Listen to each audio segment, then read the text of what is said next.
Red Wing has changed two really important things in this boot compared to their world famous boots like the Iron Rangers, the Mock Toes, and all the really heavy duty heritage boots that have made them world famous.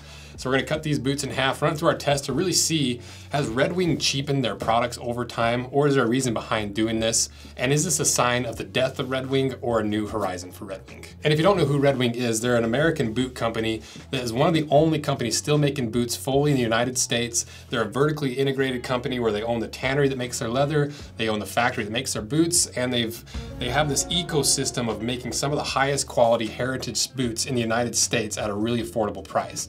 They've been around since 1905. They have, like I mentioned, some of the probably two of the most famous boots in the entire world with the Iron Ranger and their classic Mock Toe. And people love them because they're a boot you can depend on, you can rely on, and they're built with the highest quality materials for the price with no corners cut. And still to this day, they're making all of their heritage boots in Red Wing, Minnesota, hence the name Red Wing. I feel like everybody has a business idea, but it's really hard to act on that idea because how daunting it is and how intimidating it is to start a brand and do all your emails and your website and your marketing and build all that. And that's why Shopify is such a powerful tool, because it's an all-in-one commerce platform that you can do all that. You can send your emails, you can do your website, you can track your inventory, everything you need to do to start and run a business, Shopify does. And even if you're a bigger company and you want to integrate everything into one solid platform instead of having all these different websites and logins that don't integrate, Shopify really does have everything you need in one package. For instance, my personal passion of leatherworking in college slowly turned into making wallets and building websites, and then to this cutting boots and shoes in half, and now to camera gear and all this other stuff that we're doing, and all of that is centered around the platform of Shopify. And the cool thing is it's not just for online sales, because you can do in-person sales, you can do sales through social platforms. And if all that sounds super intimidating, Shopify has a bunch of resources internally to help you with little starting plans, with help you can access 24/7. And it's really cool that Shopify allows me to give you guys a little bit of entrepreneurship advice or little tips and tricks. So for this one, if there's one thing I could tell you to do to help with your business, it would just solve a problem in a way that nobody else has done. Don't do what everyone else is doing. Don't copy everyone else. Solve a problem in a unique way that nobody has done, and you'll find success. So even if you think your little side hustle, your service, your product isn't going to go anywhere, just take that gamble. It's a really easy and affordable way to just dip your toe in this entrepreneurship world. So check out Shopify. Literally anybody can use it, and it has everything you need to start and run a business and support you along the way. So for a free trial of Shopify, please go to shopify.com/roseanvil, and thanks again to Shopify. So what is this boot? Well, the brand is Red Wing. The style is the classic Chelsea. The color I got is a really popular amber harness leather. The price is $299, and you can check these out via the link in my description, and they're made in the United States. And the way they position this boot is the Chelsea boot, introduced by Red Wing in the 1990s, was historically made famous by ranchers for the ability to quickly slip on their footwear for late night livestock emergencies. Red Wing's heritage classic Chelsea provides handcrafted comfort in a sleek silhouette. The boot's fully cushioned footbed ensures immediate out-of-the-box comfort and softens with each step for years. Enjoy pull-on convenience due to the quality side goring, handsome styling, and rugged durability, anchored by the celebrated traction tread outsole. So what are the similarities of this Chelsea boot compared to these really famous, the Mock Toe and the Iron Ranger? Well, number one, the leather is ridiculously thick. It's 2.8 millimeters thick, so you're gonna get that extra durability. It's gonna take a little while to break in, but it's gonna last a really long time. And that's helped out by how much oil and conditioning they put into this leather. It's almost a little bit sticky to the touch. Because of that tannery they own in SB Foot, they have complete control over the leather manufacturing process, and they can finely tune the leather to exactly what they want. So this leather is not going to take a whole lot of conditioning, and it should last a ridiculously long time. You can also see, just a quick tidbit of information, if you look at the cross section of this, you can see a little bluing on the inside. And usually that bluing is a sign of a cheaper leather, because they didn't, once it was chrome tan, they didn't re-tan it long enough to get the dye infused into the core of the leather, or they just did it really quick. But on certain cases, like the Oro Legacy leather and this amber harness leather, they leave that core purposely blued, because when you bend it and you get that pull-up effect, by having a lighter core, it gives you a lot lighter highlights when you get that pull-up effect when you bend and crease the leather. We also looked at the cross section, plenty of grain still in there, that we burned it, no plastic coating on top. So clearly it's the exact same leather they're using in all the rest of their heritage boots. But one thing that is different is this boot is lined with leather up the quarters. It's a nice 1 millimeter thick black leather. It looks like it's a full grain leather, no plastic coatings on top. And then on the vamp, on the inside, you have that same cotton lining that you see in the Iron Rangers. You also have their traditional Goodyear welted construction with a leather welt, and you can tell that by pulling the upper way. You see the little stitches going to the inside. Still their traction tread outsole with that rubber slip sole. So everything from the outside points to that this is exactly like all the rest of the heritage boots. So where's this difference coming from? Well, if you remember, I think last year, a couple years ago, we reviewed their Traction Tread Iron Ranger. Is this boot a sign of the future of Red Wing and the potential impending death of Red Wing as we know it? It was basically an Iron Ranger with a wedge sole on it, and they completely changed the way they did the insole construction. Part of what made Red Wing so popular and why they still are around today, and that part of their heritage and their lineage, is they use these really heavy duty, long lasting, durable materials like this thick slab of vegetable tan leather that's like 5 to 6 millimeters thick. It's gonna last way longer than pretty much any part of this boot.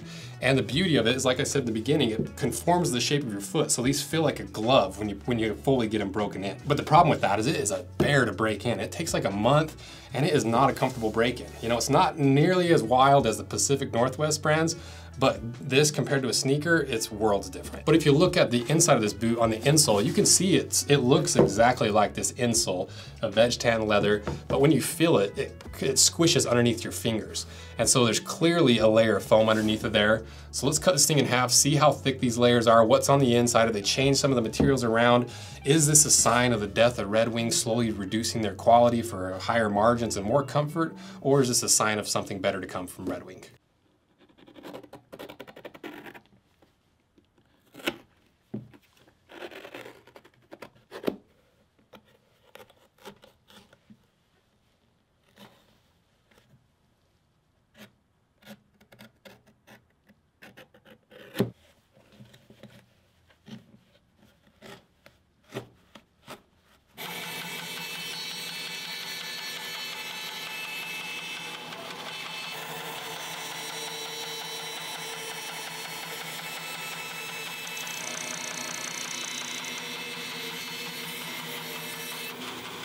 All right, we got it cut in half, and if you're not subscribed, consider doing it because these boots are not cheap, and we cut 2 pairs of boots and shoes every single week. And so that little subscribe click makes a huge difference for us in the algorithm, and YouTube doesn't like us showing knives on screen, and it's a constant battle. So that one little click goes a long way. So if you haven't subscribed, consider doing it, and if you have subscribed, thank you. So now, let's see what's inside.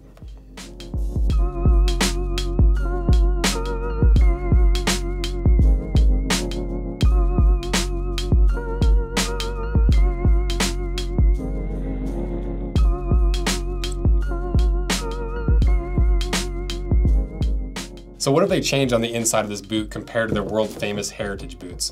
Well, number one, they replaced the leather board counter for a synthetic plastic counter. Why would they do this? Because it's a lot easier to break in and it's a lot more comfortable initially. They also clearly changed that really thick slab of veg tan leather for this insole construction that we saw inside the Traction Tread Iron Rangers that a lot of people had issues with. And initially I was like, this is not a good sign.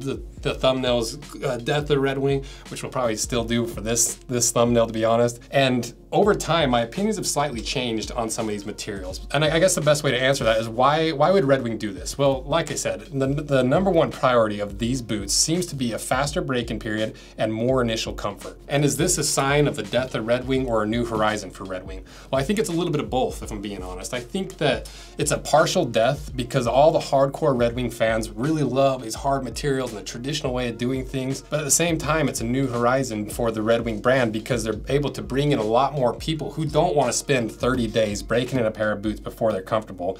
A lot of these people who are interested in Red Wings, they've maybe never worn a pair of boots in their life. And if you throw them in one of these, within 3 days, they're like, I'm never wearing those again.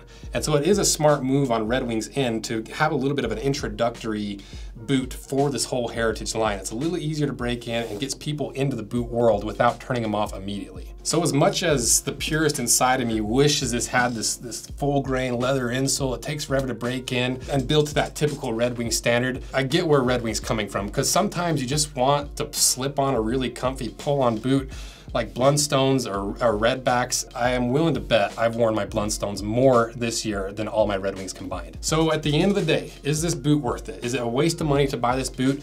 maybe a year ago when I did this video, I would have sided a little bit further towards maybe get the heritage boots. But I don't think that this style is gonna take over the entire heritage line. I think they're still gonna continue to make boots this way. And I think this boot is just an introductory boot to the whole boot line. So to me, it's still worth it. It's still made in the United States, still a premium upper, still Goodyear welted, and it's only $70 more than your typical Blundstone. And so to me, it seems fairly priced. And if you guys wanna see a comparison between the Red Wings and the Blundstones, let me know in the comments and I'll do one over on Rose Anvil too. And since this boot is made in the United States of America, it's time to revive the MITUSA series and the MITUSA board. So where does this land on our new 2023, mostly gonna be 2024 board, based solely on the quality regardless of the price? I'd put it right here. So let me know what you think. Is this the death of Red Wing or is this the new horizon? Where do you stand on this argument? Because I'm honestly kind of split in half on this. And I'd like to hear what you guys think. So thank you so much for all your support. And don't forget to check out the Lasso Link neck strap we just dropped a couple weeks ago. And thank you for everything you guys do. See ya.